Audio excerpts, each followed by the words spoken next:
Yeah, just ignore it. Yeah, you got it down. That's great. Well, dude, let's go ahead and make a podcast. Let's do it. For the second time. Yeah, it's my second time. So officially, welcome back Thanks, to the man. show. Mm-hmm. Now, the first time, I feel like there's also just so much that I do want to talk about. Because the first time that you were on the show, that was like 2021? Yeah, we had like way less gray hairs than we both do now. Yes, this is true, and probably a lot less stress. Well, there was stress in the world at that Yeah, point in time, yeah. but now self-induced stress that we have both put on ourselves. And I feel, that was that our first time meeting, or had we... No, we talked on DMs, but yeah, first time meeting in But yeah, person. first time actually meeting you hanging. and Josh. Yeah, that's right. That was like at the old studio. Yeah, what a dynamic duo. Right? Hey, Yeah. You know what? As long as I'm Batman. Yeah, Yeah, I'm That's Batman. fine. He's Robin. 100%. That's fine. But no, dude, I feel like so much has obviously happened since then, and you had submitted something for like the film fest that we just did a few weeks back, and in general, like I texted you this, I told you this. Hydro was really fucking good. Thanks, man. Like, really, really good. Appreciate it. Thank you. And before that, Puff Palace was really, really, really good. And It's hard for me to take these compliments right now, but I appreciate it. For sure. And I knew, like, coming into this, I was like, man, I'm about to like ask Adam so many like specific questions and like give him so many compliments. And I know most of the time you're always like, yeah, man, it is what it is. It's fine. And I'm like, but it's not though. Yeah. It's so much. It's this and it's cool and it's Yeah. whatever. So there's gonna be a lot of that happening in that's this fine. conversation. But like, just you've done just so much cool shit since the last time we talked, and I also feel like that your maybe perspective or your feelings on a lot of this stuff has maybe went through a few different shifts over the last handful of years, just based off of not just kind of random conversations you and I have had over the last couple of years, but stuff that I've like kind of seen you share or talk about, or whatever it may be. Yeah. And so that's honestly like why I was stoked that you were down to come back on the show, because I do feel like there's a lot of stuff to really, really dig into. Because before it was like, okay, what's your story and why do you do these things? And again, I feel like maybe things were in a different... It was just the beginning of stuff. Yeah. And we were talking way more about just like very specific like content and all that sort of stuff. But again, you've made so many larger ventures since then. And so I guess like, I know we're diving off the deep end at the very beginning. Let's do it. But like, how much over the last few years do you feel like maybe your perspective has changed on creation, or more so what you want to be making, or has it not and your just approach was different? Like, I guess just kind of catch me and obviously an audience up on just kind of like what's been going on the last couple of years. Well, the past year, nothing. Not a whole lot at all. Which I've is been so doing, strange, because and I'm so sorry to ask No, you go a question ahead. and then immediately Go interrupt ahead. you, but like that also crossed my mind, where because when we talked at the film fest, you were like, yeah, man, nothing's been going on. And from the outside, I'm like, you're always doing something. But then I get that all the time where people are like, you're nonstop. And I'm like, I do a lot of stuff, but also you'd be amazed at the amount of time that I'm just sitting around. Right. So well, maybe that speaks to how good of work you do. You know what I mean? If you haven't done anything for a while and you're still getting that kind of feedback, it speaks volumes on how quality your stuff is, because it might sit in people's minds a lot longer, and so the perception of time is different for other people. So, right. yeah. And that's honestly, that's my perception of what you've been up to. Yeah. It's like, oh yeah, you've been producing all these web series and doing all these things. So back to my original question before I immediately cut you off, like what has been going on? Yeah, so like I said, the past year I haven't done anything, and I don't know, just when you said that, the analogy of, this is going to be off the wall already analogy. Perfect. But I don't know, I just feel like I only create when I want to. My perception of creation has definitely changed since the first time you met me. Yeah. But like, I'm just speaking from a man's perspective right now, or maybe just human beings in general, but you know how like sometimes you just need to get one out, right? You know what I mean by saying that? Clarity. That's the most PG I've ever been with you, by the way, right? That okay, is, cool. Yes. Yeah, sometimes you just need to get one out. And that's how I feel like I view creation now. Like, I might go a few months and I'm like, man, I really need to get one out, project-wise. And that's what I did with Hydro. And that was almost a year ago. Which is, when you said that at the film fest, I mean, obviously things, take time and they go through editing processes. I mean, the largest project that at least I've worked on, you and I did. Yeah. We shot that 2 or 3 years ago, and it's just about to be wrapped up in post. So like things do take time, and they kind of sit on a shelf for a little bit.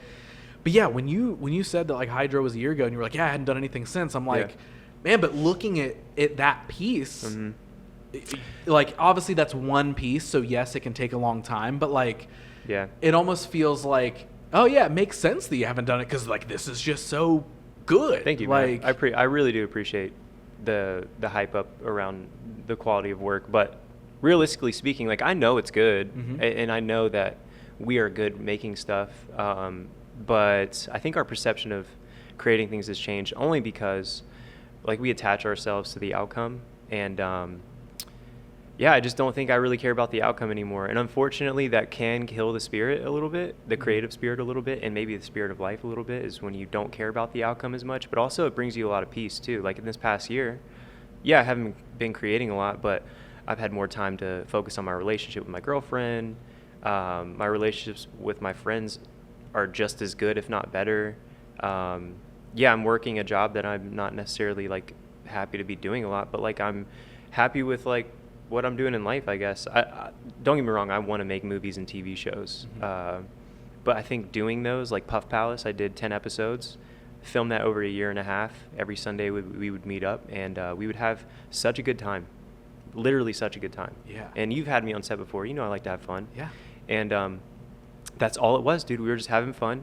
And then once I saw how good the show could be and it was getting better episode by episode, I kind of attached myself to like, okay, well, what's next for this? Like, how do I get funding for this project? How can I continue to do this project without paying people? Because nobody was doing it. Nobody made any money off of any of the stuff I've ever done. That kind of got to me too.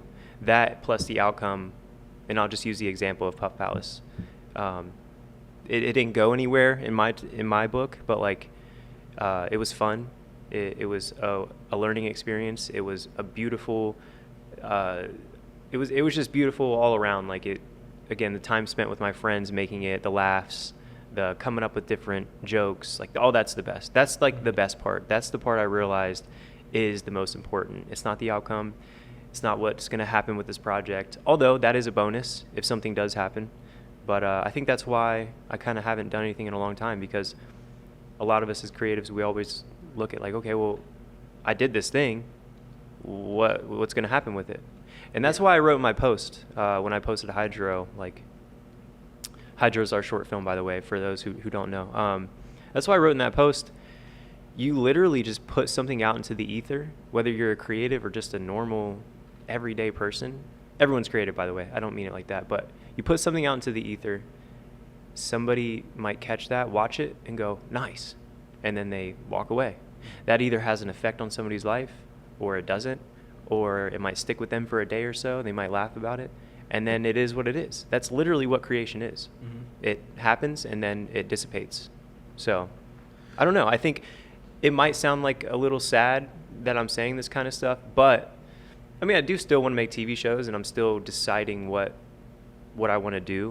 What projects are more important to me. But, yeah, I don't know. I stepped away from the social media game a while ago. So. Right, which is another thing that I want us to dig into at some point. Mm-hmm. But like on this current point, like I actually feel like while yes, somebody could hear some of this stuff and be like, oh man, you detached from your work, you only do something once a year, whatever. Realistically, like I've even found personally that I feel like that's more a more positive place to be. Is, you said earlier of like, I kind of have just been creating when I want to create. Mm-hmm. And so whether that's every couple months or whatever it may be, like, while yes, I personally do a bunch of shit all the time because I want to be doing all the things, I also like have developed a very similar relationship with creating things where like almost in a dangerous sense, because I almost don't think at times I'm like, this isn't going to bring me success with this thing because I'm not hustle, grind every day, email it to this person, ask this person for favors, blah, blah, blah. Yep. I am very much like, yeah, of course. And I know you said the same thing. Like, I want my ideas to be successful. I want them to catch on and turn into something even cooler, to open up more doors and more opportunities. But at its default setting, I am so okay with my relationship with an idea being kind of what you described of like, I made a thing that's an extension of myself in whatever way, and I put it out into the world, and maybe 5, 50, 500, 5,000, whatever, people saw it and they think something of it, they feel something from it, and whether they want more or they don't, I made the thing. Right.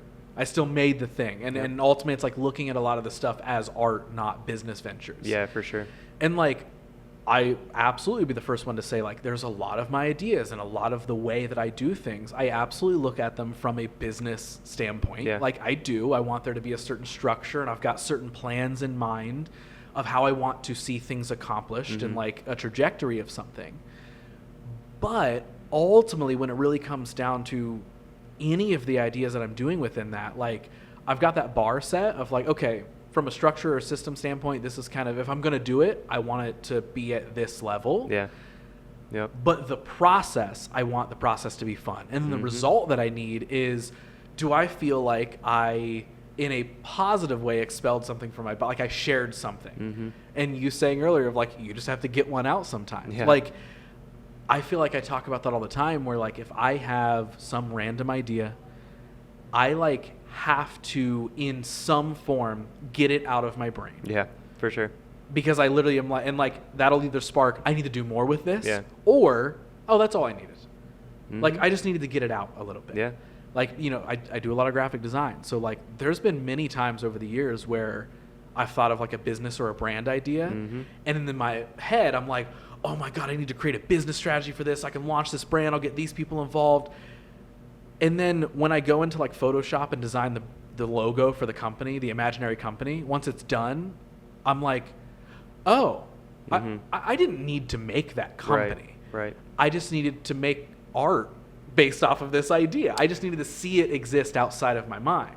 And I feel like that's a version of what you're kind of sharing, of like just get it out of your system. The thought alone of just having a good idea and where you can take it, you're creating art within your own mind. And I don't mean to sound, too artsy when I say that, but like, you're doing literally all of the creative stuff in your head. Just putting it to action is just another step. Right. And I don't know if Eastern religion has like impacted my life so much, but just the idea of having what you just said, we'll use that example, having that in your mind, and you're going, oh my God, I feel the spark. I want to do something with this idea because I know it's good. Or at least I feel it's good. That's enough in and of itself. You know what I mean? But somebody can argue that, oh well, if you don't do anything with that, you're lazy. Well, it's not even that. It's literally what you decide. This is your reality. You can do whatever you want with it. You can place value on anything, whether it's just that idea or putting that idea into action. If you value the idea more than putting it into the action, that's okay too. So it's all up to you how you perceive it. Perception is everything, right? We've talked about that. Yeah. But I also, while you were talking, I kept thinking about the event that you put on, the Not a Film Fest, and I hadn't been to anything like that in a while, or been around that many creatives in a while, and just like getting to experience all the films and how different they were, and seeing everyone in the same room, the energy was great. That alone was enough to fuel me for the next who knows how long. And so again, appreciate that.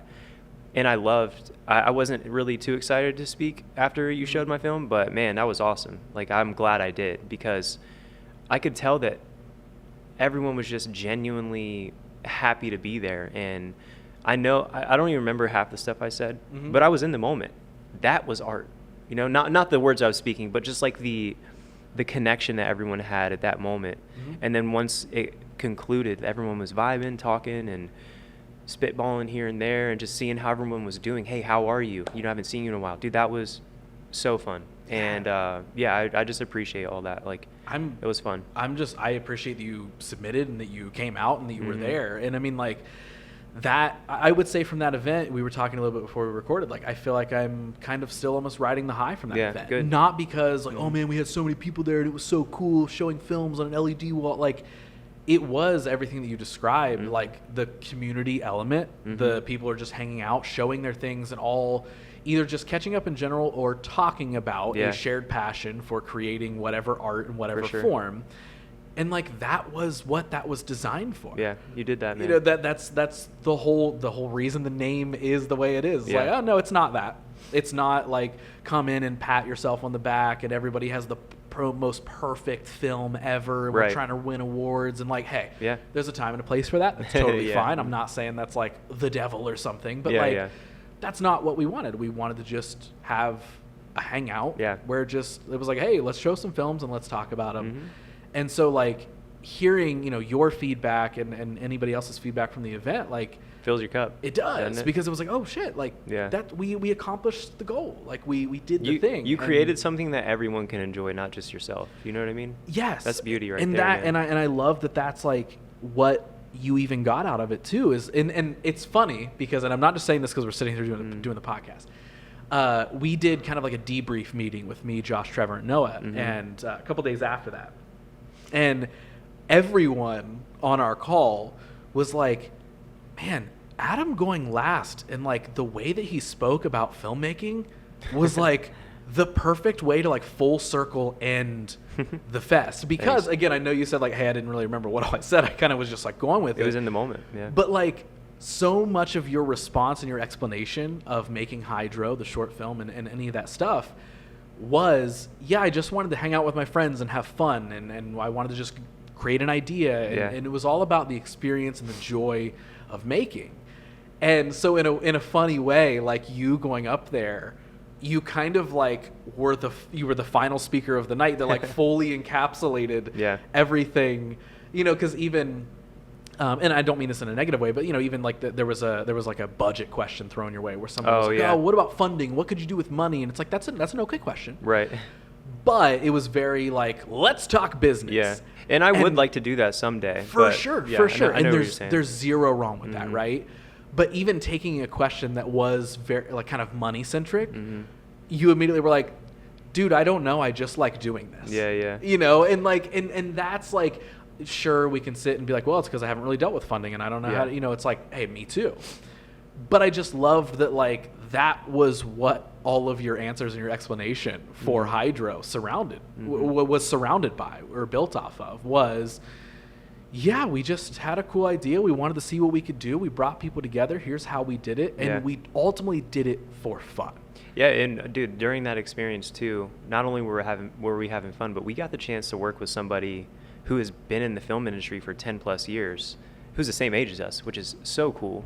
And we learned so much from him. And yeah, we were having fun, but at the same time, I was learning. And Yeah. I've never really been able to learn too much on a lot of the sets that I've been on because I've always had one role or whatever to do, whether it's filming or acting or whatever. So it was cool that we had such a small cast because we all got to learn from each other. But the value that this guy brought, his name's Joe, by the way, the value that he brought along with his friggin' Ari Alexa, $100,000 camera, Right. and just the way that he worked was like, oh man, this is awesome to experience because I've never had anybody on our team know what he knows, you know. And I think I remember saying this at your event, but yeah, I might be the director of Puff Palace and me and Benny were directing Hydro, but ultimately everybody's involved equally. You know I might be editing or Benny might be director of photography, but we all have equal parts in this, and that's what makes the collaboration so beautiful. And having Joe come on set and just knowing a little bit more than us, we weren't intimidated at all. It was just the value he brought was it was priceless, and we can't wait to do it again. From a this is a very specific question.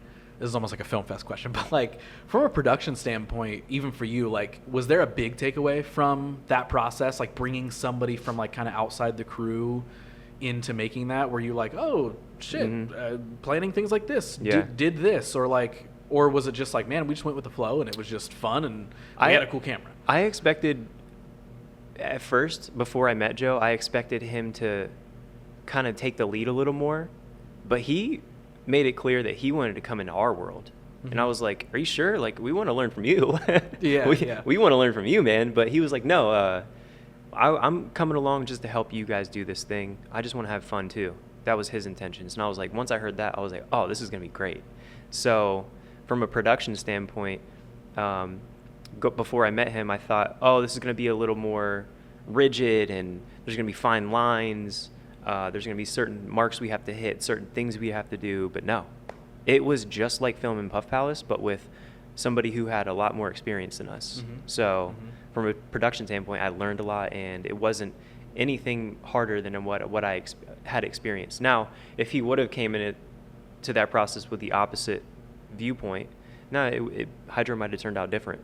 Yeah. So, but also we only had a month to write that, and he only had 3 days to be in Columbus. So it wasn't as good as I wanted it to be, but I'm really glad you guys enjoyed it. That was pretty cool, because I'd never showed it in front of that many people before. Yeah. So that was cool. That was awesome. Which, yeah, I do love that you got like to see live feedback and experience live feedback. And I mean, again, like when we were doing the curation process, like looking through the submissions, Yeah. like, I texted you that night, and I was like, I got to be honest, like I just watched this, and it's maybe up to that time, like maybe my favorite thing you've done. Damn, so thanks, far, man. Appreciate like, it. Personally, Yeah. at least.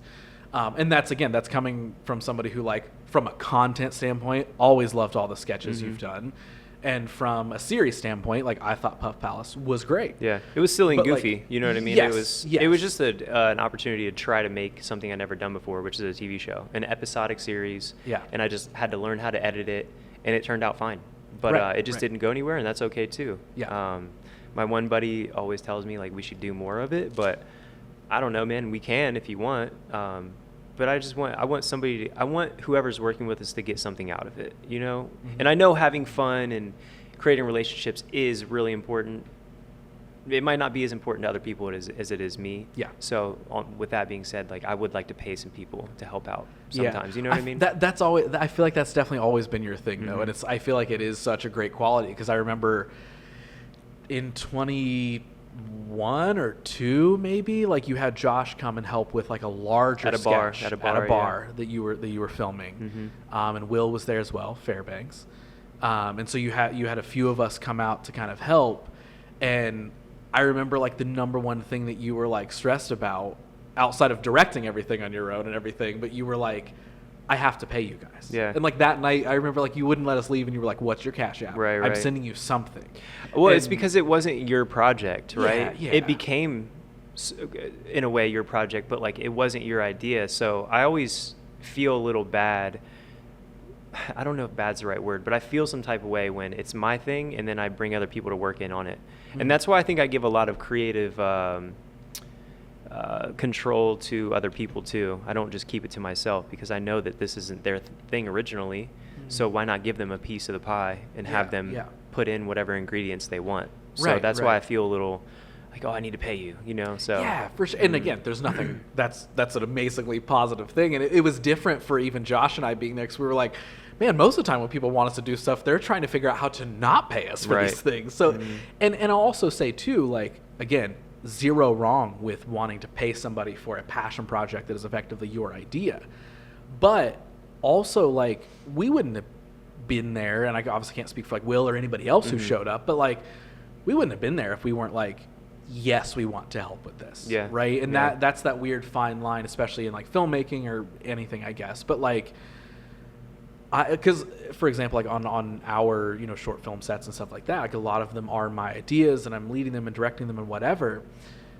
And I do have this odd comfort with like, if somebody says that they're down for this thing, I know that they're actually down, and I'm like, we don't have money outside of like feeding you. Right.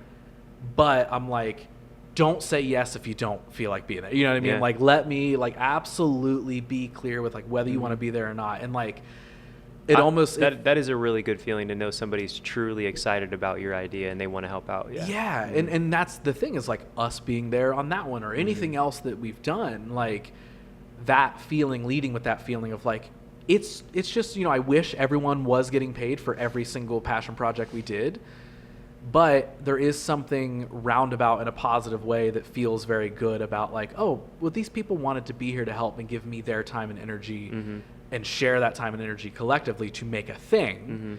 And their buy-in is the fact that they just get to be there and get to do a thing. Because also, I mean, I feel like we've talked about this before, especially in the creative world, a lot of people don't give a lot of time or have a lot of time to put into just a fun project. Right.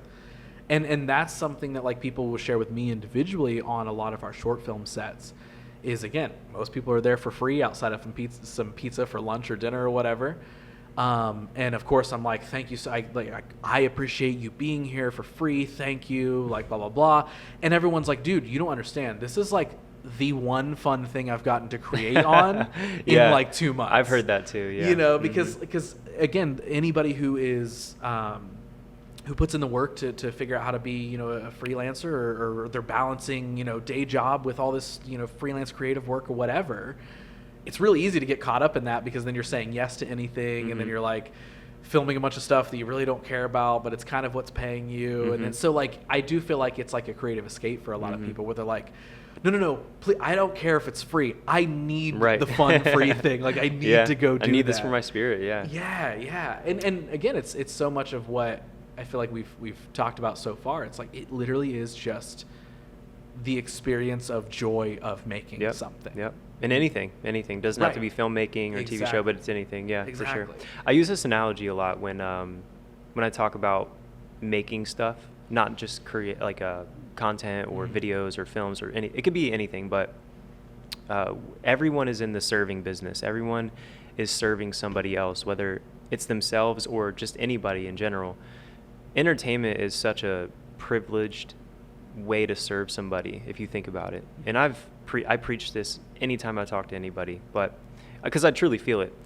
Entertainment is such a privileged way to serve somebody because this is something that we're doing, again, for fun. The only way it's not privileged is it's serving somebody's soul, right? Whoever watches whatever you create, it can have an impact on their life or it couldn't. That's just the way it is. But there are more practical ways to serve people, whether it's feeding people, growing food, taking care of children, anything like that. That is probably the most important way to serve while you're here on this planet, right? But, you know, filmmaking and making content is, don't get me wrong, the funnest thing for us, of course, but it's a privileged way to serve. And I think you should have intention behind that. And I think that's why I haven't created a lot lately, because I only want to make stuff that I know is going to serve people spiritually, mentally, you know, whatever way you may think of. And I just want it to mean something. And I know I can still be goofy and silly, but I want there to be a message behind it. And I think we all want a message behind anything we do when it comes to serving. So yeah.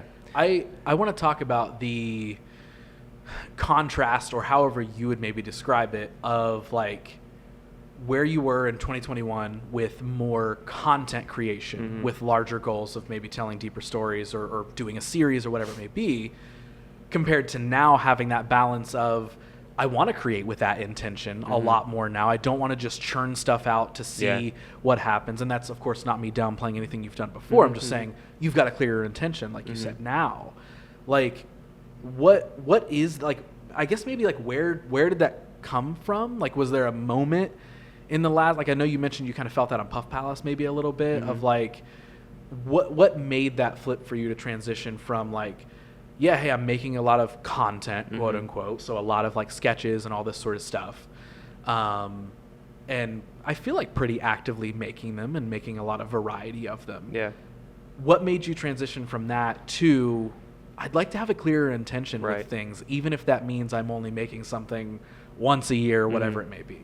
Well, my intentions, the only intention that I had that was the same from when I started to now is just having fun with my friends. That's always been there. But when I first started making stuff, the main thing was, can I make something and can I make it good? And with the sketches, I was able to do that. In my opinion, I was good at it, and that's not a cocky thing. I'm just being, I'm being true to my. There's zero wrong with confidence. So I wanted to see if I could make something if it was good, and it was.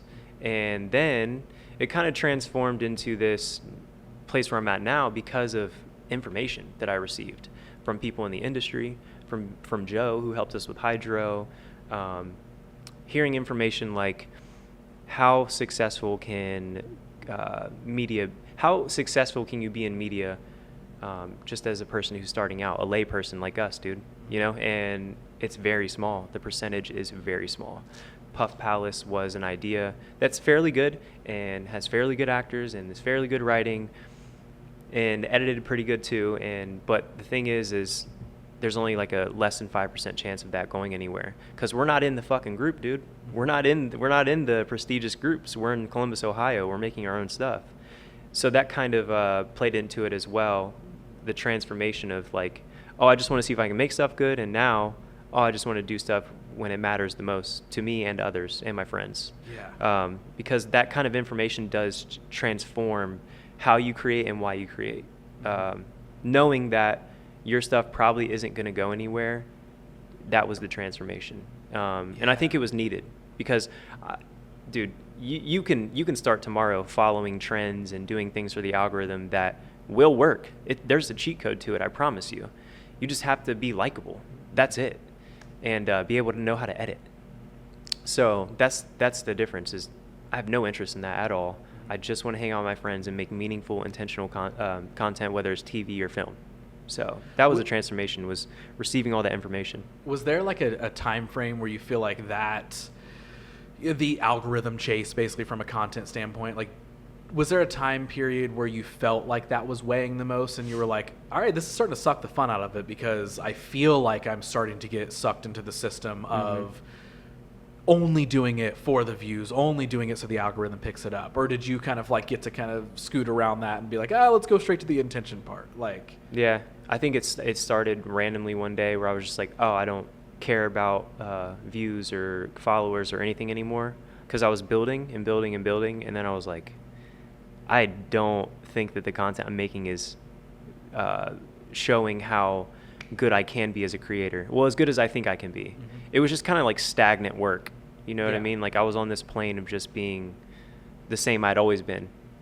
I want to do stuff where I learn from somebody like Joe or you guys when it comes to production and the way that a set works. And I want to learn and become better, because that's what we're here for, is to evolve, you know? Right, yeah. And not just evolve in TV and filmmaking, but life in general. You know what I'm saying? Yeah, so, yeah. And I do feel like that the way that everything works in like an algorithm now, where it's like churn and burn, the same process over and over. Like you said, tomorrow someone could start doing the 3 main steps of what the algorithm wants this week, and it could work, and then you could just keep following that.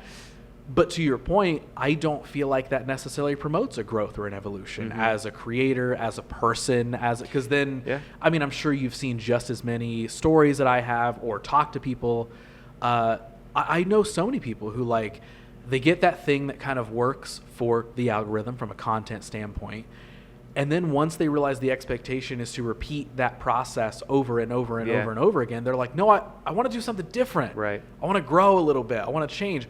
Or they just kind of continue doing that, and they're a weird influencer forever, and that's fine. You know, whatever. It depends on on what you want. It depends on how what you're doing feeds your soul. And if making content and gaining followers and getting money from that feeds your soul, and you're okay with continuing to do that, whether you have a family or not, go, like, dude, do your thing. I don't fault anybody for doing that at all. Yeah, I had the opportunity to make money, but I chose not to, because I felt like I saw the future. I felt like I saw how it could affect my view now, which is literally just to have fun and make stuff with my friends. Yeah. So was that opportunity like from like more of the content standpoint? Yeah, just advertisements. Yeah. This is back in 2020 before everything was an ad now, right? Like, it's rampant. It's a virus. Like, everyone is selling you something.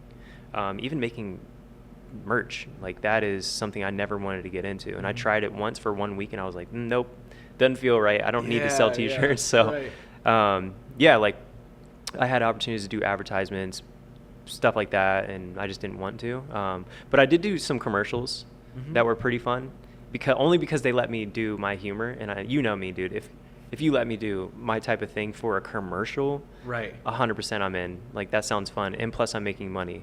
I had no regrets doing stuff like that. Dude, I did a commercial for this company called Ariva. It's like a Airbnb type company. I remember these. Yeah. They sold now. They're no longer around. But the owner, Josiah, let me make a commercial where I'm moaning, and it got on TNT during the NBA playoffs, dude.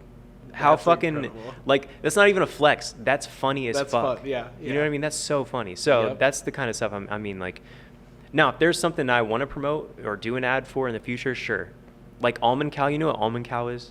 I don't know. Almond cow? I don't think so. It's a way to make cashew milk and nut milk, or like almond milk, with this machine. Okay. That's like the only thing I think I would ever promote right now, because Right, I use it almost every day. Amazing. Yeah. Hey, if you're out there and you know somebody at Almond Cow, Yeah, I will send this to them. I will make you the best commercial for Almond Cow ever. I promise you, just because I love it so much. That is So, incredible. Yeah. No, that makes sense though, and I guess I did remember you doing those commercials like when you were doing them. Now, Yeah. I guess like something I remember, and I feel like this is directly in line with kind of a lot of maybe what you've already said, but like something I remember from our first conversation when you were on here was, like I asked you, I was like, oh, like if it wasn't for like the views and the follows, right? I remember this. Do you think you'd be doing it? And you were like, at that point in time, you were like, I don't think so. Yeah. And I feel like that is such a contrast from where you've now, like, I think I remember evolved into. I think I right? remember why I gave that answer. And part of me still feels that way a little bit. Yeah. Definitely, I wouldn't do what I did then if it weren't for the views and the opportunity that I think it was because of the opportunity that can come from doing that kind of stuff. Yes. That's why I said that. Yep. And I still feel that way. Right. I really don't have any interest in doing this stuff too much unless there's an opportunity that comes along with it. Right. I promise you, anything I do in the future, that is still there. It's a normal thing to do. Yep. That's a normal expectation to have is I hope something comes of this. Yep. So that won't change. But I understand why you're saying like there might be a contrast. Yeah. Because you should just want to create just to create. Well, and You know? I'm not even bringing that up in like a negative way of like, No, I know. dude, you said this one, but I'm like, Yeah. that is, again, like so much of the reason that I wanted to have you back on the show is because I was like, I always like remembered that part of our original conversation. And then everything we've talked about now, like, is that evolution, I feel like, of like, yes, we of course want good results for any of the things that we do. Because again, those open more doors, those bring more opportunities, and obviously everything revolves around money. So if you have that, you can do more stuff. But it is just like so cool to me, from my perspective, to just see this trajectory of how you approach creation now. Like, so again, that's even why I asked that of like, it's so interesting to me that like that was a part, and then now seeing kind of like what shape that takes now of, definitely still there. I want results for my things, but I feel like so much of what we've talked about is being comfortable with almost the opposite result. Yeah. Where like, I'm gunning for that. Cause that's what I mean when I say like, yeah, a lot of the things I go into with like a business mind, where I'm like, okay, here's the system and the structure that I would really like for it to accomplish within. Here's the result that I'm really, really aiming for. So I'm going to make things at a certain level, at a certain bar to try and get that result. But if that exact one result doesn't come from that, then I'm going to be like, oh, okay, well, I made that thing. Isn't that still dope? Like, wow, what else do I want to do? Analogy coming. You ready again? I love Yes, analogies. I'm ready. You plant a seed. You want it to grow cabbage. Right. You don't want the seed to just stay in the soil. Easy enough to understand? Right. Yeah, I understand everything that you're saying with that. Yeah. Keep going. Yeah. No, yeah, and that's just the thing, and that like, again, just even hearing you, just how you shared stuff at the film fest, and just in the conversations, and again in stuff that you like kind of over time have shared tidbits of, even on social. Because like it's again, from the outside, it is such a cool, and maybe I'm way more interested in this than most people would be, I don't know, but like it's just cool to see somebody, and interesting, I guess, to see somebody go from churning out a bunch of content that's all great, getting a big following, getting all these sort of things, and then having the like personal power, and like, at least I would say personal power and understanding to like learn what your wants and needs are actually becoming, and be able to kind of put your foot down for your own life and be like, nope, I want to do this. You're sticking up for your soul. Right. Pretty much. Yeah. Yeah. And spirit. that's, and seeing that from because I feel like that is so much of what I constantly battle for. Right. Yeah. Is that exact thing of, oh man, like I kind of like, I do things this way for a certain amount of time or whatever. And then, like you said, we're always changing and evolving. So learning to just kind of go with that and seeing, okay, what are my new wants and needs? What are my new desires? What are new things? And being okay with like, oh, what I wanted over there has changed and I want something different now. Right. So I'm going to take what I learned from this and put it into this new thing. And, you know, I do 100 different things, and it's not because I'm looking for a cash grab with all of them. Yeah. It's because all of them bring me joy in some sort of way. But I've also, along that time, stopped doing many things because I've learned, oh, that wasn't it. And not that wasn't it in a viral sense or a money sense or anything. I'm like, oh, that wasn't it for me. Yeah. That wasn't it for my soul. And I just think that there is, again, so much power in, like you said, sticking up for your soul, doing what you actually want to be doing, and not kind of being afraid to just be like, nope, this is changing. We're going over here now. And I say all that like maybe that sounds like weird praise. I don't know. No, I was going to say you sound like you would be a really good preacher at a church. Sounds like I'm going to start a cult. Yeah. But that's the thing though, is like, cause I also, as I'm sure you do, like I talk to a lot of different types of creatives all at different times. And I do feel like a lot of people are really stuck on what it feels like they're supposed to be doing. Yeah, for sure. Not what they actually want to be doing. So anytime I ever see somebody kind of putting their foot down, sticking up for themselves and being like, this is what I want to do now. Yeah. Like, can you do it in a nice way though, or are you going to be perceived as a dick? That's not up to you. Yeah. You know what I mean? That's up to the other person. So yeah. And like, and that's the thing is like, it's never out of like I don't need that or I'm better than everybody. Right. It's just like my wants and needs have changed. For sure. Therefore, I want to do more of this and less of this. And I think there's, again, a lot of power in just having a confidence and a comfort in knowing when to say no or knowing when to move on from something. A lot of things that I've noticed in life in general, not just in the creative space, but there are a lot of people who are really hungry out here with the wrong intentions. Well, wrong in my perspective, I guess. But like, I get that. Dude, people are foaming at the mouth just for something to pop off. And I don't know if I can resonate with that anymore. Like there was a certain time in my life I feel like I was like that, but then it was very short-lived because I knew, thank goodness to like life experiences, that it didn't feel right, it doesn't seem right. Because if you're a wolf just foaming at the mouth, like you're going to scare a lot of people away. And I don't think a lot might come good for you, but a lot might not come good for the people around you. Yeah, so it's almost like at what cost do you get some of those things? I think that's why I've been turned off too, though, is to like making stuff. It's cool when people latch onto it for the right reasons, but when they latch onto it for the wrong reasons, it feels a little like icky, you know? As in like people being like, hey, this thing you're doing is really cool. I want to be a part of it. Right. Or that's what I mean. Yeah.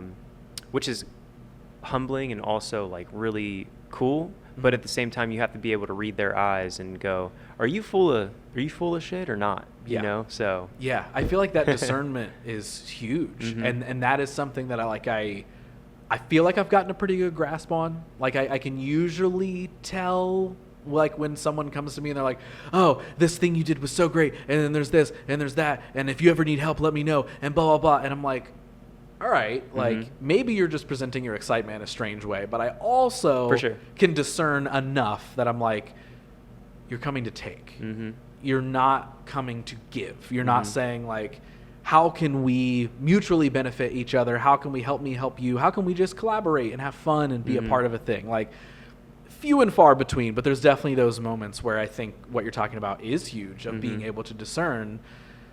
I also want to say, if anybody wants to give us a big budget for a project, though, at the same time, I promise you will get an ROI. And for those of you who don't know what ROI means, it means return of interest. But you did know what that means because everybody who's watching is really smart, obviously. Exactly. It's my but yeah, if you guys want to put some money into one of our projects, I promise you everyone will get paid equally and everyone's going to have a good time. You've heard us just talk about how much we enjoy respecting people and caring about people. So like your money's going to go to a good place. Yeah. And it might come back to you. So, but that's the thing is like, it is like figuring out who's in it for what right reasons. And not that that's like some prominent issue that everybody always runs into or not, but like, it's also hard to like, I feel like it's another thing that kind of can make you fall into the trap of things because I've also talked to so many people where they're like, oh man, I was working with this one person on this one thing and then they stole all my money. Right. You know, and it's like, but they said that they wanted to create the exact same thing that I wanted to create, and we were so stoked, and then it fell through, and it was this awful thing, and all of it goes back to the experience standpoint, right? All of it goes back to, yeah, we want this to be successful, but what's the at what cost? Are we actually respecting each other? Are we looking to take? Are we? And I'll be fully transparent without the specifics. Like I've had a recent conversation where somebody was just hyping me up and kind of making me a bunch of promises and telling me they could do all this stuff. And while there's a percentage of that that's awesome, like, wow, I'm having this conversation, that's worth something. Yeah. It automatically, to me though, raises red flags, because I'm like, man, like, you're making a really strong pitch as to how amazing and cool you are. Right, yeah. Rather than just us connecting and then seeing, oh, also I can do these things. Does that interest you? You know what I mean? Like, I feel like when someone's in salesman mode, essentially, I'm like, this is cool. I understand what you're doing, but also I feel like it is a little bit of just kind of flex mode of, I could do this and I could do that and you need me. And it's like, all right, man, like, thanks. Like, the transparency is a little hard to like decipher, I guess. Like, you're trying to see through it a little bit. Right. Man, one of my favorite moments I've had with somebody recently, I know you talked about a moment that wasn't so fortunate, but one of my favorite moments was one of my comedian friends who I've known for about 4 years now. He's doing so good for himself, and he's one of the only people who always reaches out to me just as a friend and asking how things are going, and always tries to get me back on the camera again and doing stuff, and I really appreciate that, because nobody really does that in my life. And he's having a lot of success, and he's coming to me with an idea that he wants to do, and I'm like, you know what, man? Out of all the people who've asked me to help, like, I understand. You're fully transparent with me that you want this kind of life. Like, you want to be a traveling comedian, a touring comedian. You want to have a TV show. You want to be successful, and I don't even mind that. Usually that kind of stuff would be like a turnoff for me, because a lot of different reasons. But the fact that he was fully transparent with it, and he is a good person, and he's always been a supportive person, the fact that he's still coming at me with this stuff and being positive about it, I was like, you know what, let's do it, dude. So I'm currently writing a script about something I'll keep on the down low, but that kind of stuff is the stuff that I want to be involved in. Yeah, people like that. That transparency is good. Yeah, people who put it all out on the table for you and don't hide anything. And then you're like, well, I've known you for a while now. Let's do this. Yeah, right. I want you to be successful. And you know what? Even if you are successful, I'm not asking anything from you. I don't want anything from you. I just want this experience with you. I want to see you literally blow up. Yeah. Does that make sense? Yes, because that's enough for me. That is built off of relationship, collaboration, honest transparency, and hey, we're trying to do this cool thing. Let's do it together. Here's the results I hope for. Let's go. Compared to like a transactional conversation. I think that's my easiest way to kind of sum that part up of like when those red flags get raised for me, where I'm like, I don't think this is the thing, is when it feels very transactional. Yeah. Right? Of like, hey, you've got something I think is cool. Well, thank you. And also, I can do this and I can do that, and I'm going to promise. Yeah. And it's like, man, we're not even friends yet. Right. Yep. Like I need to know that you're cool to talk to. And right now, I don't want to talk to you. Right. So like, because you've just tried to sell me on something, which makes this feel like I am just a transaction to you, which makes it feel like, oh, you're going to get me this and that, and I'm just going to be a part of the system and maybe used, and that's just it. It's like when there's a friend who's like, I have this idea and I believe in you, I believe in us, I think we could make something cool, let's try and make it, blah, blah, blah. There's not a transaction. Yeah. It's results driven in the sense of you want it to be good and successful. And a collaboration that's fun to have, Right. But it's all built off of a relationship already, right? Or even if a new relationship is being formed, is it relationship focused first, not the transaction? Yeah, for sure. Yep. Like another thing is, we've talked about going from kind of like what I'll call like more of like a content focus into more of like a larger project focus. Like, do you feel like, I'm sure the goal was always like, I want to make movies and I want to make shows, but like, I would assume that's now like the most prominent thing, Mm-hmm. right? Of Yeah. like, I want to produce a series, a movie, or whatever, Mhm. right? Yeah, that's what me and Benny want to do. Yeah. Yeah. And is that, so would that be like potentially turning Hydro into something like that? Is that like a proof of concept, or is that just like, hey, we just made a film for fun? Yeah, a lot of the things that I do are just to see if I can do it, and Yeah. to see if I can do it well and good enough to be like, oh, okay, I for sure can do this. Let's go a little further with it. Mhm. So that's what making that short film was to see if I could do it, and we did it. Sorry, not see if I could do it, see if we could do it, and we Yeah. did it. So yeah, for sure want to do something else. I want to have more people on set. I want to have more collaboration. I want to have more people on the team who are excited, and I just want to create a community. Like that's why I've never left here. I know I could have probably created a life for myself somewhere else, but that's why I never left here, because I have those relationships. I have the people who are genuinely interested in doing something fun and creative, and that's the next step, is trying to elevate the content, if you will, and make something that's really cool.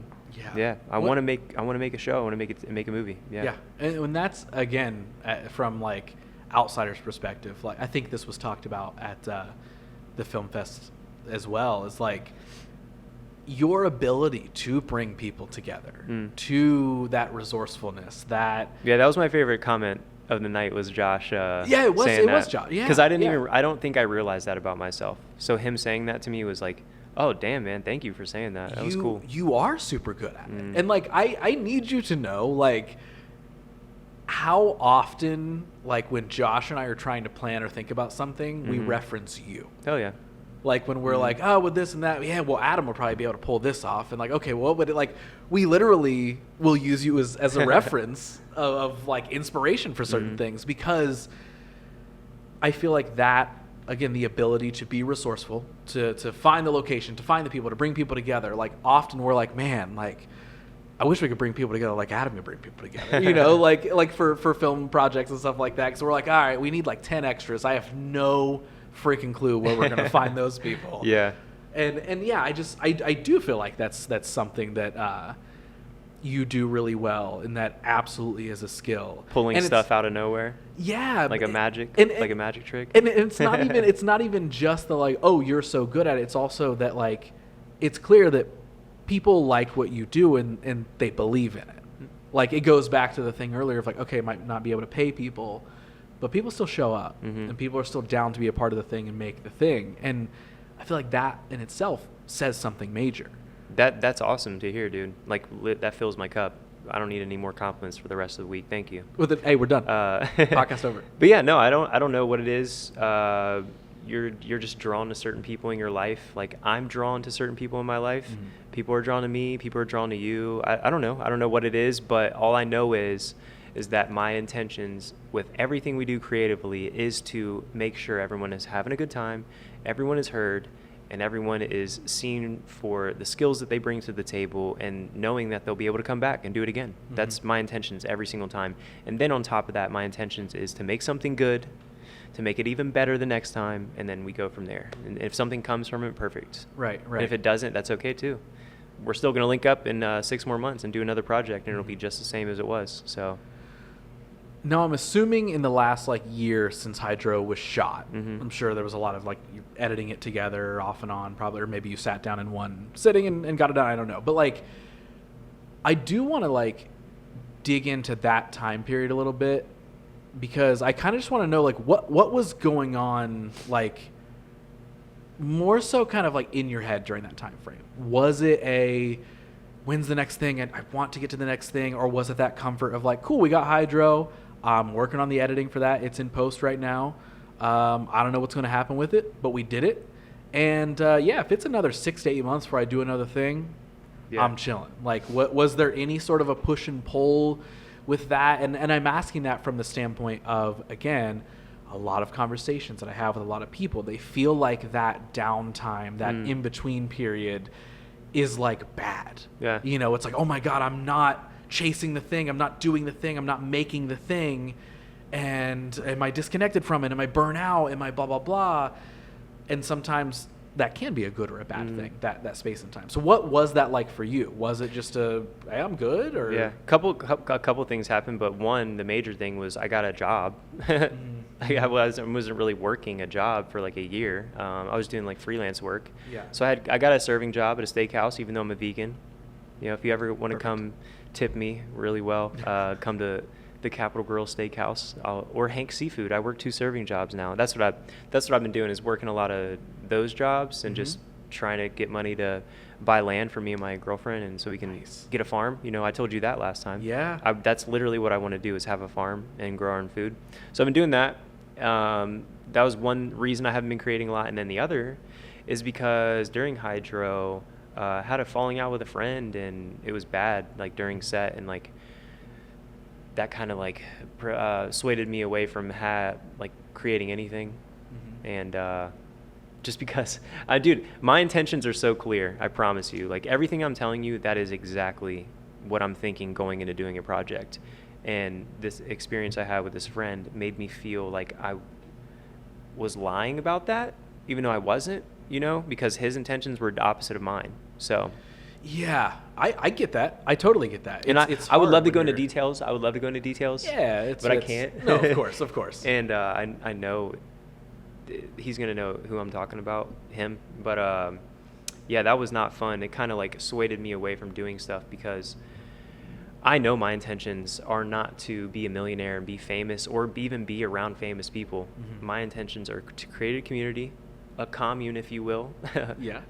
I'm starting one. If A you wanna club join. of some sorts that Yeah. people can just have a good time and create. And that kind of made me not happy with the experience a little bit, and it swayed me away from continuing to do more stuff, I guess. Yeah, So yeah. those 2 things really.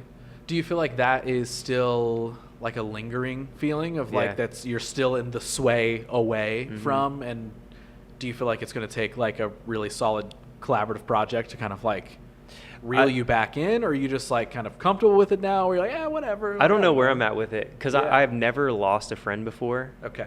especially over something that's so fun and creative. Yeah, yeah. So it messed me up a little bit, because I wanted to continue to be friends and like not have this world affect the friendship world. Yeah. And it did. Right, So that kind of just, I don't know, it took away from a lot of like the creative juice, I guess. And I'm still dealing with it, I feel. And I just have a lot of, I don't know. Although I do stick up for myself, I have a problem with saying no and like putting my foot down with friends, I guess. I've never really had to. That's the thing. So maybe I'm learning about that, and yeah, I don't know. So I get that. I think that's why I haven't done anything in a while too. Yeah. Job and then that. Right. But I mean, I'm still gonna do something here soon. I can feel it. Something else that I would love to dig into, and I'm sure maybe there's not a huge backstory from it. It's just like, dude, I just did the thing. Who cares? But I remember you posting a YouTube video, and it was like, was it like I maxed out my credit cards for filmmaking equipment or something? Dude, yeah, right? I archived that. Yeah, that's funny. You saw that. That's So funny. hey, we can edit it out if you don't want to. No, it's fine. I don't care. Walk me through, like, what was that like time period? What was it like doing that? What was I'm sure obviously the mission was like, I'm in effort of transparency, I'm sharing this because I'm going all in. I'm trying, because I remember watching the video, and that was like, I'm going all in. I'm trying to do this thing. Like, walk me through that decision of just being like, let's freaking get all the stuff I need to get, and we're just gonna hope that it works. There was a little, it was like a half truth, because I did that when I met you the first time. I maxed out my credit cards and bought all that equipment. I just didn't tell anybody that really, or announce that until I did that like 8 months ago. I made that video or whatever. I put it on YouTube, and I just said, hey, I maxed out on my credit cards. This is me starting a vlog. I just want to see if I can do it. I know I can do it, but I just don't like vlogs, and I never have. So I'm going to try to do something I don't like. And of course, I never did anything with it. But that video was more of like the point of transformation I think you referenced earlier. The transformation of, why am I doing what I'm doing? Because then I realized, and I've had this realization before, but I realized that social media and content creation is just like going to the casino. This isn't my analogy, by the way. It was just an analogy that I heard that I was like, this is perfect. But you go to the casino, you sit down at the slots, you look around, and everyone else is at a slot machine, putting their dollar bills in, putting their videos into the machine, the algorithm, Instagram, Twitter, TikTok, what have you. And they're pulling the lever and they're hoping that one of their videos goes viral. They might make a little money back from that, or the views is their version of money from that, or the likes is their version of money from that. And then they keep playing, and they never leave the casino. I'm out of the casino now. I'm no longer playing that game. I'm no longer putting videos into the machine hoping that I get something out of it. So that was what that video was. But yeah, maxing out the credit cards thing, like, I still, it's been 4 years. I haven't paid a single payment on those just because, dude, I could die tomorrow. So I know that's a bad thing to do, and it's very privileged of me to say and do. But then when I was 27, I didn't care. Mm-hmm. You think I cared about credit cards and debt? No, I was already in student loan debt. I didn't care. Right. But yeah, that was kind of what the video was for, is to like mark the transformation. And then try and create, but I never did. So yeah. Right. Yeah. Well, I feel like I keep saying this, but again, this is so much of why I wanted us to have a catch-up conversation, is because like even things like you posting that video and sharing, like whether it happened that week or it happened a year before or whatever, it was still like, here's a story of something I've done and experienced and why. Like that stuff, like that, like gave me motivation. Really? Yeah. Like when you shared that, I was like, this is a great reminder, and this is just such a solid, like, hey, I just did this thing because I want to create for a living. I'm betting on myself. I'm going to do this thing. I'm whatever happens. I want to create. And I feel like you've done that in so many different ways. And again, it could be just because maybe I ultra pay attention to things, but like even just seeing you again go from, okay, I've got all these followers and all these things and viral posts and all this sort of stuff, to again then have the confidence, no matter where it comes from, the confidence of, screw that, that's not what I want. No. I want to make stuff for me, and I'm just going to go do this thing. That stuff is inspiring. Like, it's cool to see, because for someone like me who, like, you know, on my old Instagram before it got deleted, I had like, I don't know, 23,000 followers or something like that. I can't remember. And like I definitely had my years of like, I want the followers, I want the likes, oh my God. Right. And then, you know, I was on a trajectory of not caring about that anymore. And then once my old profile got deleted and I had to start fresh at zero, I was like, who cares about any of this? Yeah. But when I see a creator like you do something like that, of just like, again, owning that self-confidence of like, I don't necessarily know where I'm going, but I've got some ideas, I've got some plans, I've got some goals, and I don't need to drag this along with me while I do that. Like, that's just like good shit. I don't know how else to put it other than like, those are things that I was excited to talk to you about, of just like that perspective shift, because I think that is like such a valuable unlock as a human being, especially as we're all learning how to navigate a social media filled world where everything's an ad, everything is this. And again, let's all make money however we can make money. I want to make money out of my things being successful, but my intention is not that. And so anytime there's somebody who does that, I'm like, fuck yeah, like, oh God, this is such a breath of fresh air to just see somebody talk about it. Like, well, I think it comes down to the ability, and everyone has this ability. You just have to train yourself. Luckily, I've had experiences in my life where my level of give a fuck is very low.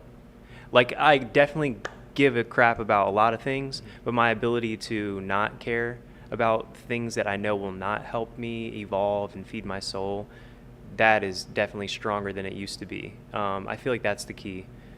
That's why I'm like, oh yeah, I got debt, or I might not have a lot of money this week, but I'm still good. I don't know. I don't know where that came from, but it definitely evolved. I was never always that way. Because at the end of the day, you know that you're ultimately fine. You're good. You know, you're not starving. You're not begging for anything. You have 2 feet, you have 2 hands, you have a brain, you can do something. So yeah, I think that's where that kind of mentality like helps in this whole thing that we're doing, the creative world. And that's why I think you might find it attractive. Like, I could say the same about you. I could praise you as well, but that's where that mentality comes from, is the training of it, I guess, of not caring as much about a lot of the things. As human beings, we take a lot of shit. How are you going to process that shit into something beautiful or something that you can just let go of. That's the key, in my opinion. And I'm not a guru. It's just I'm telling you why it works for me and why you might find that lucrative or attractive. You know what I mean? Right. So yeah. I don't know. Well, and that's the thing is like I have grown to think very similarly to that, as we've talked about. And so that's why it is so refreshing whenever you do see another person openly sharing about like, hey, this was really hard and annoying and sucked. Here's what I'm doing now. Or I'm in the middle of the shit right now, but here's what I'm trying to do. Or here's something I used to care about. Here's why I care about it in a different way now and probably a little bit less. And here's what I'm doing about that. Like that transparency, that authenticity, or that vulnerability, like whenever I see something like that, that's not just, and again, people can do what they want to do, but like whenever something is not just, here's a cool thing I did, look how cool I am, I'm so fucking cool all the time, nothing's ever wrong. I'm like, no, I want to know what went wrong. Yeah. Well, also I think the older we've gotten, and I'm sure you can relate to this, and I'm sure you've had plenty of these realizations, but the older you get, the more you sway away from that childlike energy and the just doing whatever you want without a care. You know what I mean? We care a lot about the things that we do right now, and it can definitely affect the way you treat yourself and the people around you. But if you forget like that you have that kind of spirit in you, your world can turn shitty because you're taking in a lot of shit really quickly. So if you don't have that ability to be that kid who can just not care about anything and let shit go, it's going to affect your adult life. And also as adults, I feel like we've unlocked this like mechanism of we've either unlocked it or not unlocked it at all. I know you've probably learned from your parents, and I've learned from my parents, that we can be stuck in our own ways and not want to learn about anything new, or we're just really stubborn. And I feel like you're not a stubborn person at all. So it takes somebody who's not like that to be able to see that. You know what I mean? So, I mean, give some credit to yourself too, that you're aware of it and you can recognize it. You know what I mean? Yeah. I didn't learn this from myself. Clearly, I learned how to be this way from somebody else. Or maybe this is just something that's encoded in us as humans that we are able to unlock by ourselves, but it's a lot easier when you can see it from somebody else. So yeah. I mean, give yourself some credit, dude. Like, you're a dope human being too. Like, I'm sure you inspire a lot of people. Yeah, I appreciate that. Yeah. When you think of, you know, it's like we did the Puff Palace thing, we've got Hydro in the bank now. Obviously, it's just like, I just want to create stuff. And you've got, you know, kind of the new project in the works in the writing phase and all that sort of stuff. Like, when you're looking ahead, is it just now like, hey, when something cool pops up and I'm feeling it, I'm going to lean into it, I'm going to do it. And it's just in the vein of like, I want to make a movie, I want to create a web series, and we're just going to see what happens. Or like, I guess when you're kind of looking ahead, is it just kind of a go with the flow mentality now that you've been able to settle into, or like? I don't know if it's go with the flow as much anymore. Obviously, I'm a go with the flow kind of guy. You know that, and you are too. But I don't know if it's that way anymore because I want the things that I do to be so good, you know? And doing Hydro, which I also agree is probably my best work to date as well. God, I can't say our work to date as well, me and Benny. But although, okay, let me start over. I don't want to be just as like go with the flow type as much. I want to have a little more structure, and I want our next project to be even better than it was, again, to show the evolution. But I want it to be good because it's a challenge, and it's fun to overcome that challenge and do something new. I want the thing that we do next to be so good, and I want us to have the best production team and the best actors and that we can find, at least. That's what I want. I don't want to settle back into something that I've done before and do it again, which is kind of like, you know, Puff Palace. Like, I definitely learned through that experience, but I don't know if I want to go back to it unless we're going to use the same cameras that we use for Hydro, the same type of people that were on the set of Hydro, plus more. Does that make sense? Your bar has raised. Yeah, we talked about that earlier. Of just like, I want somebody to come in who doesn't know us really, or maybe not that. I shouldn't say it like that. I want somebody to come in with the attitude of, how can we elevate this shit? Yeah. Rather than, oh, I just want to be a part of it now. I love when people want to be a part of it. Don't get me wrong, but I want somebody to come in to what we're doing and be like, let's elevate this a little bit.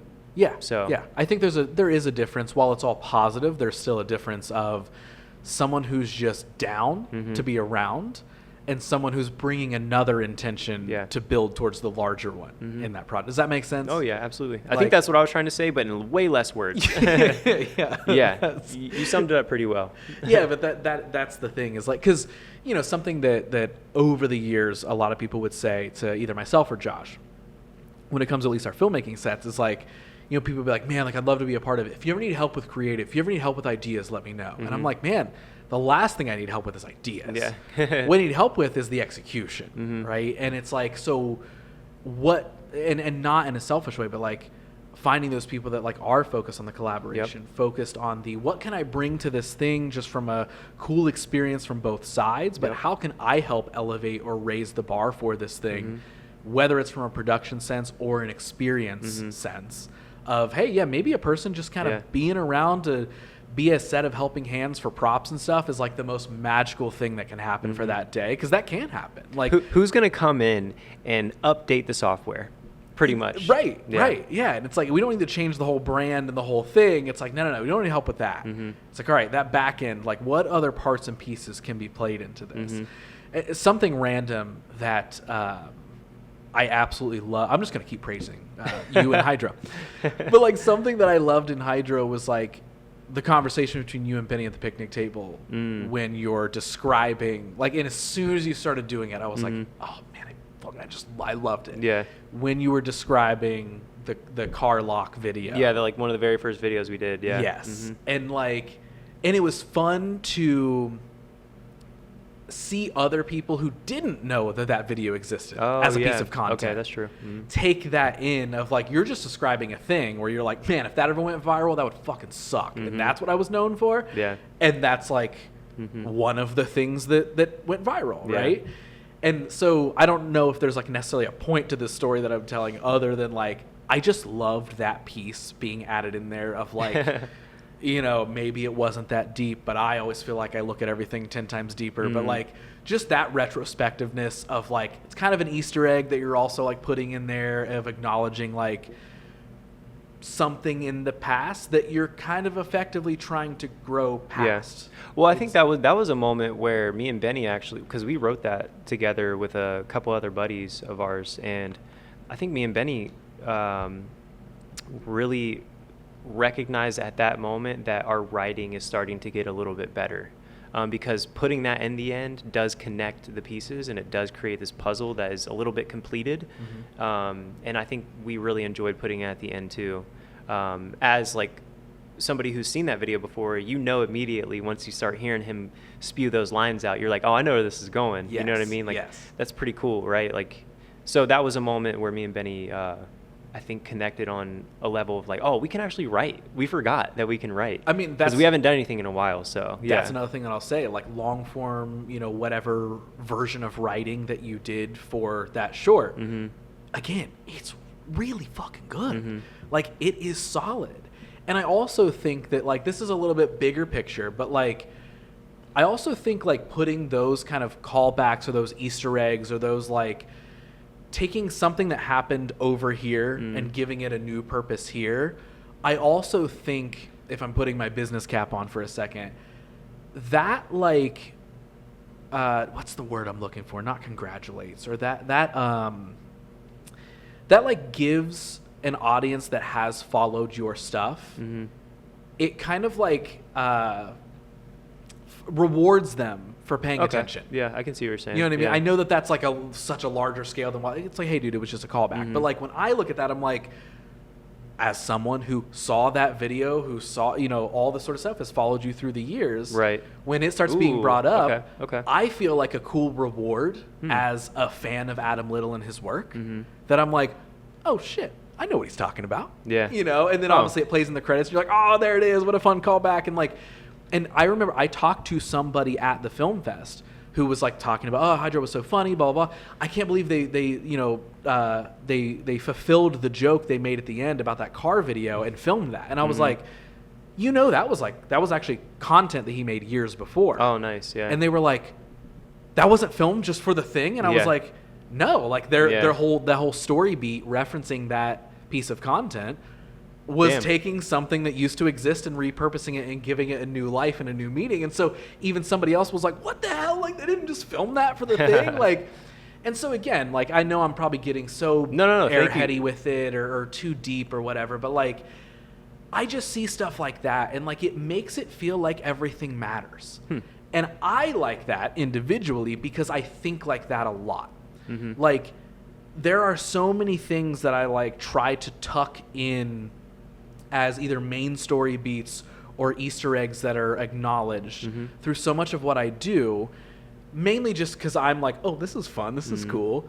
But it's also such an awesome experience when someone catches it.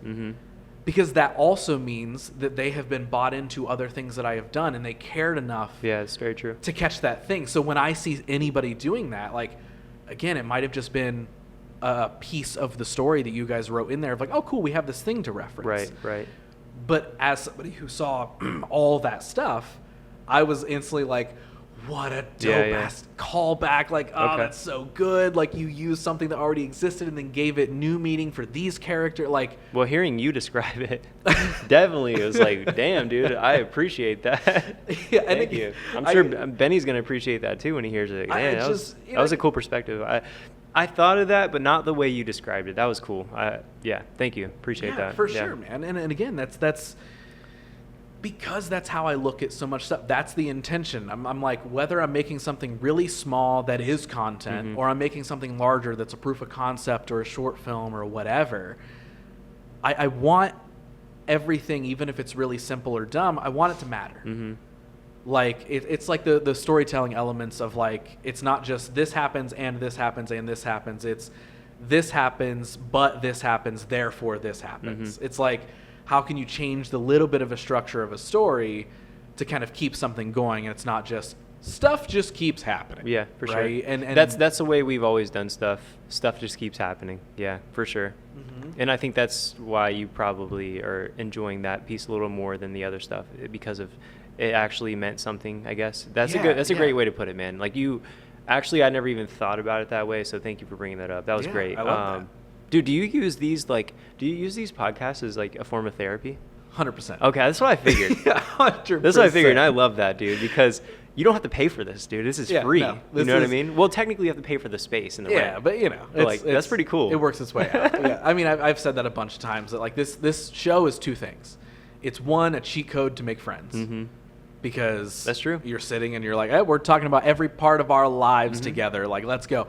And then the adjacent to that is number two. It's a free therapy session for somebody. At least. Like, somebody sitting at the table is like, oh, I've never talked about this like that before. And because it's also the value of like doing a podcast, even though it's so damn cliche now and everybody and their mom has one. It's also the intention behind it that makes it matter or not. I mean, it's one of few times where people sit down and like you and I haven't been checking our phones this whole time. No, not at all. Yeah, you know, we're not like going to go do this thing or go to that thing, then coming back and sitting down. Where were we? Like, you know, it's just like, we're sitting and we're just jumping all over the place, talking about every single thing. So I even love it from that standpoint of, it's a little bit of a therapy session. It's a cheat code to build friendships. And I also love that, like, when people come here, they know whether it's for an hour, 2 hours, whatever, they're coming here with the preset intention of, I'm sitting and I am talking to Ross. To a human being, Yes. And I'm not going to be actively checking my phone. I'm not, even if I have somewhere to be, I'm not necessarily just trying to get through this conversation to go somewhere else. And so, again, everybody has a podcast now, but like, well, you've been doing it for a while, dude. This has been super consistent. I don't think I've ever been consistent like that my entire life. Kudos to you. I mean, probably with my girlfriend. Yeah, but other than that, like, with a creative endeavor, I would say this is definitely my longest running consistent thing. But which is pretty cool, dude. Dude, kudos to you. I don't think I could do it. Yeah, and that's the thing. I tried to design it as a consistent thing from the beginning. Like, I don't know if we've talked about it before, but like, before I launched the show, I recorded the first 10 episodes. So I knew that I had 10 episodes. And then from there, I've just batch recorded like 3 times a year. So dude, and your intention has been the same. That's awesome.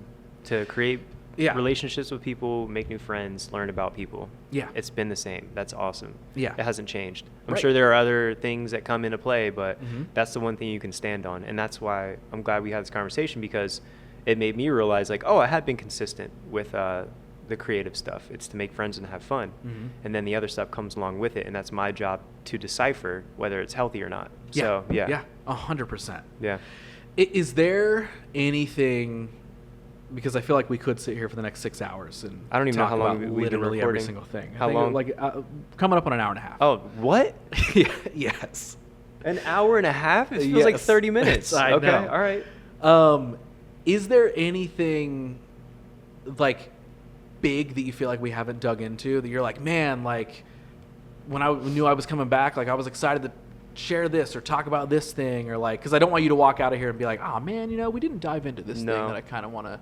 Well, I know that every time we talk, we always get deep into the meaning of life and the deeper meaning behind content creation, which I always enjoy those kind of conversations. So I don't know if I came here necessarily with anything like that, but I always have in the back of my mind, like, oh, what can I share with Ross that I think he would vibrate with, Yeah, and 100%. I don't know. I feel like you already know this, but everything that we do is essentially feeding our ego. Everything in this reality is feeding our ego, no matter what. Even if your intentions are pure, it still feeds your ego. But it's your job to separate yourself from that ego and also just realize it's okay to just be. To just be, So I think that's why you remain sane in the stuff that you do. The reason why I'm able to remain sane in this life is because of that message right there. Like, you're never going to be able to escape your ego in this physical reality, but you have the opportunity to train yourself to not attach yourself to it. Does that make sense? 100%. Yeah. Yes, it does. Yeah. And one final thing is, I am excited for people to finally see the AirPods short film. Yeah, that's gonna be fun. Like, we are It's gonna be fun. finally getting it through post-production. But you know what's funny is, like, it took literal years to get edited. But I feel like once Josh and I sat down to do co-edits on it, we had such a fresh and also evolved and educated perspective on story and how we did it and all this sort of stuff that, like, I think it helped the edit. Yeah. Like, had we got it done 2 weeks after we shot it 2 years ago or whatever it was, it would have been fine. Yes, would have been good. But I do think in this weird way, the odd separation of, like, we still really, really want this idea to come to fruition, but it's just like the action of getting it done was so challenging over and over that once we finally got to it with kind of fresh eyes and fresh perspective, we were able to be like, oh, this is pretty good. This is like, this actually holds up as a proof of concept. But also allows for things like we're doing in a few weeks, at least at the time of us recording this, is like we're filming some pickup shots and we're adding a couple things in that kind of like spice it up a little bit, or at least maybe act as glue to kind of bring some of the things together. But like, in a weird way, I feel like editing that like 2 years later after trying to get a bunch of other editors to do it, actually kind of helped it. I feel like it helped the idea. Probably. And I do feel like a little bit of that separation. No, it'll be fun. Was good. So I always thought it was a great concept, so I'm excited for people to see it too. I love the idea that you came up with. Yeah, so. And again, that's the thing. It's like there's definitely been, like we talked about earlier, there's stuff that I've had ideas for and I've done or we filmed or I've created or whatever that, like, as soon as they're done, I'm like, oh man, I don't really think I still believe in that. But I'll be honest, that idea is still an idea that I'm like, more than anything, more than me making it or our crew making it or anything, I just want to watch the movie. Like, it's a concept that I'm like, I want to just see this thing, like whether I'm in it or not or a part of it. Like, I just want to see it done. Me too. Me too. But yeah, excited. We're finally close to having nice. That thing done. Okay, good. I cannot wait. Good. Last thing. You've answered this technically once before. Okay. I have no idea. I don't remember what you said when I asked you that question. And maybe it's changed. Maybe it's something you've already said in this episode. But, I mean, I've been doing this for 5 years, and I ask the same question at the end of every episode. So now you're going to get it for a second time. I'm ready for it again. I think I know what the question is, but go ahead. Right now, I want you to pretend like every single person everywhere can hear you speak. You got a live mic attached to everybody. You get to share one main thing with everybody. What are you telling them? What do you really want everyone to hear more than anything? I think it's just a question, and it highlights what I said earlier. What can you do with your skill set to serve humanity and the world? That's it. What can you do? I love it. Yeah. Dude, I'm so stoked that we were able to make this happen. Me too. I appreciate Me you too. being down to come back on the show. Oh, dude, I walked over here. I And, live like- right by Kosai. Oh, incredible. yeah. Perfect. So you only did it because you could walk over to it. You were like, dude, if I have to drive to it, Yeah. I'm not doing it. No, man, this is cool. I'm Yeah. glad we got to talk. It didn't feel like an hour and a half. That's crazy. Yeah, no, it Yeah. has been. And I mean, it was a blast of an hour and a half because again, like the whole reason I wanted to have you back on this show was I just felt like, perspectives and evolutions have happened and all this sort of stuff, and I was just like interested in I just want to know where Adam's at with all this stuff, what he's learned, what he's doing now, and I feel like we checked off all those boxes. So this I was agree. a blast, dude. Actually, before we leave, I will say Yes. this again, because I don't know how people get budgets for stuff just randomly from rich people or something, but I would like to meet a couple rich people. I will say this. If you're rich and you don't know what to do with your money, and you're not looking for a guarantee return on your money, but you want to have a good time, give me some money and you can come on one of our sets and we'll make something really dope. Yes, I will See, back because- that and reflect that. Because Yes. at your show, somebody asked me, why did you not have a budget or something like that? And I was like, well, I've just never asked. So I'm Yeah. asking right now. Yeah, I also never. We've been having a lot of those conversations lately too, where I'm like, okay, there's ways to get money for stuff. Yeah. It's just how do you do that? Mm-hmm. But a lot of it does start with asking, because I don't even know who to ask. Yeah. I don't know how to ask. I got an idea of how to ask. Somebody I will can see have this. I can have a good conversation, but Somebody's going to see it and they're going to be like, Yeah, I hey. think I have to give that guy money. if you're a rich So- person and you want to give some money, but your trade-off is you want to tell your life story on a podcast, I can make that trade. with you. Ooh, that We'll was do good too. That We'll was do good that. too. I'll bring you on here. You can talk all about your life, tell me everything you've ever done, Mhm. and then hand me a check for 10 grand. even 10 literally grand. 10 grand. That's what's funny, is I feel like somebody could hear us talking about budgets and they're like, yeah, when's someone going to give you $500,000? I'm like, no. If you gave me Yeah. $5,000 Yeah. or 10 grand, that's going to go a real long way, way. yep. We're going to get a lot of shit done for just 10 grand. We'll really show you how to budget a film. Exactly. Because when you've done so much for so little for so long, you're like, oh yeah, anything is magical at this point. Yeah, you give me $5,000, give me 10 grand. That's great. We're gonna have Nice. you a whole web series by the end of that week Yep. with 10 grand. So $1,000 per episode. Oh my God, you kidding me? That's more than enough. That's Yep. insane. So we've been doing it on zero forever, Mhm. dude. This was seriously so much fun. I'm so glad we got to catch up Agreed. in this way and have you back on the show. And again, I've said it 1,000 times. I just love everything that you've been doing, and I can't wait to see whatever anything turns into next. We've obviously got our thing that we're getting finished up. But yeah, man, I just Got appreciate a your lot of time. love for you too, man, and Josh, Yeah. and your team. Hell So yeah, man. I appreciate it, dude.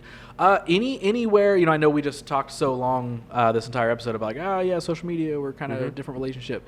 Is there anywhere in particular you would want anybody to go to watch something specific or Yeah. follow anything? Is there something specific you'd be like, hey, if you're gonna go find something after this, make it this? Yeah, if you guys want to watch my favorite person on the internet, go to Kung Fu Benny on Instagram. You know what's fun? I feel like you gave a big shout out to Benny the first time you were on too, I think. So that's incredible. Because he deserves credit, man. He's so good. He's so good. But yeah, that's another conversation for another day. If you want to watch one of my favorite people on the internet who's created a lot of cool stuff, go follow @ALilShow. Dude, thank you Thanks, so yeah. much, man. We did it. We made a podcast.